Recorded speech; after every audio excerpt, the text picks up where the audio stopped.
Olá, sou o professor André, vamos para mais um Autoria Comenta. Hoje o Autoria Comenta polêmico sobre a legalização da maconha. E é interessante mostrar esse lado polêmico, pensando que temas polêmicos podem ou não aparecer numa prova de vestibular de redação. Por mais que isso seja raro nos últimos anos, já foi uma tendência no passado, se levanta muito quando se fala em provas de atualidades, em falar em temas como o aborto, ou nesse caso, o tema polêmico do momento, a legalização da maconha.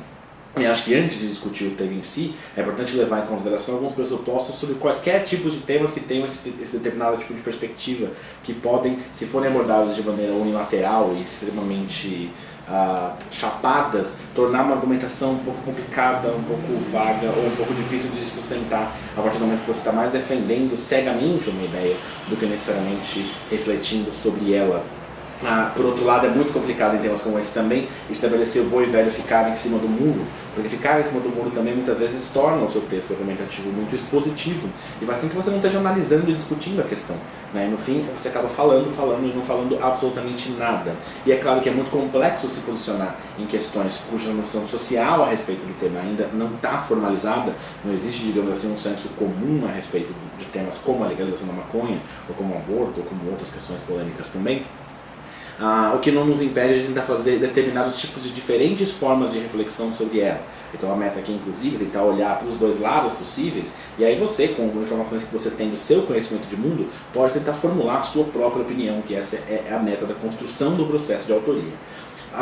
Dentro do contexto de legalização da maconha, isso tem ficado muito discutido no mundo contemporâneo, pensando que uma série de países começou a já inserir o processo de legalização, né? Então isso ficou muito famoso na América do Sul pelo caso do Uruguai, que foi talvez o primeiro país sul-americano que tenha feito isso, mas é um contexto que se expande por outros países ao redor do mundo, inclusive alguns estados nos Estados Unidos que já, como na Califórnia, por exemplo, que é permitido o uso, a venda medicinal, né, da maconha.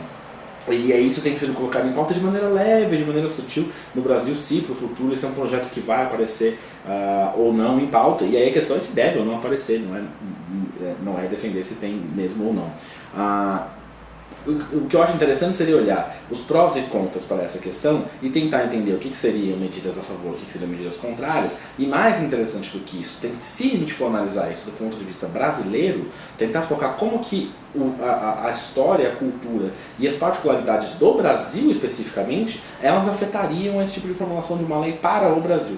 Então, de maneira geral, tanto quem defende quanto quem ataca a legalização da maconha tem dois tipos de argumentos, que é pensar tanto na questão médica ligada ao uso da droga de maneira geral, ou a questão da proibição em si, se a proibição é uma medida pública correta para combater o uso desenfreado dela ou não, o mecanismo de controle ligado a isso.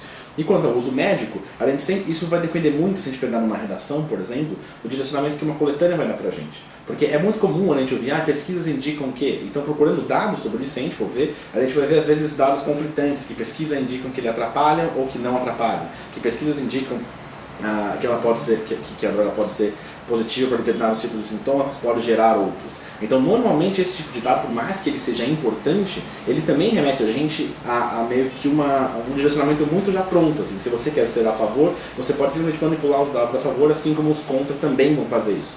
Né? Então, normalmente, os dados eles são muito chapados, então talvez eles não nos revelem muita coisa a respeito disso. Então, é muito comum, por exemplo, se decorar com fácil como a maconha é menos prejudicial que o cigarro, mas também é comum encontrar dados médicos que dizem exatamente o contrário.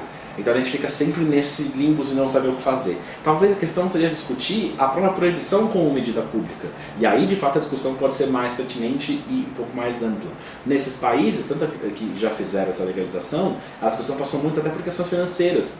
A gente sabia que existiria um mercado pronto para receber esse tipo de produto. No entanto, isso não é tão aplicável assim à sociedade brasileira. Um exemplo que se usa bastante é a erradicação com o cigarro. Então, como eu falei, que medicamente falando, se compara muito a maconha ao cigarro.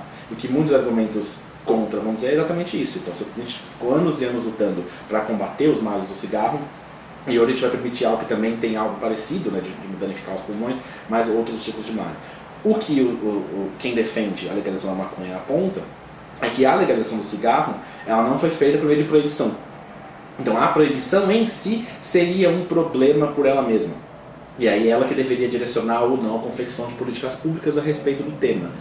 Aí se a gente vai pensar na formação de uma política específica, a gente teria que pensar o que no Brasil, de maneira própria, faz com que a construção ou não dessa política seja adequada ou seja plausível. E aí a grande discussão vai incidir muito sobre a questão do tráfico, né? O Jean Willis, deputado do Rio de Janeiro, até propôs um projeto para lidar de maneira diferente com a incriminação de alguns dos traficantes e tudo mais. O que um lado argumenta seria de que o tráfico, no fim, ele perderia muita força porque muitos daqueles trabalhadores, a informalidade do trabalho do tráfico começaria a ser desmantelada, né, a partir do momento que não existiria dentro apenas do mercado informal, se tornaria mercado formal. O que o lado contrário vai dizer é que, na verdade, isso seria ainda mais estimulado, que a partir do momento que seria legal, isso legalizaria essa própria medida de dentro do tráfico.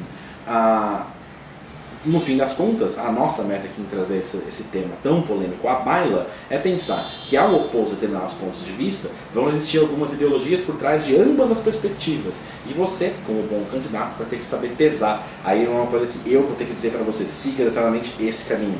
Você vai ouvir os possíveis caminhos e aí, com o seu conhecimento de mundo, junto com as informações que a gente passa para você, conseguir construir a sua noção de autoria. Agradeço a atenção e a gente conversa de novo na próxima oportunidade. Um abraço.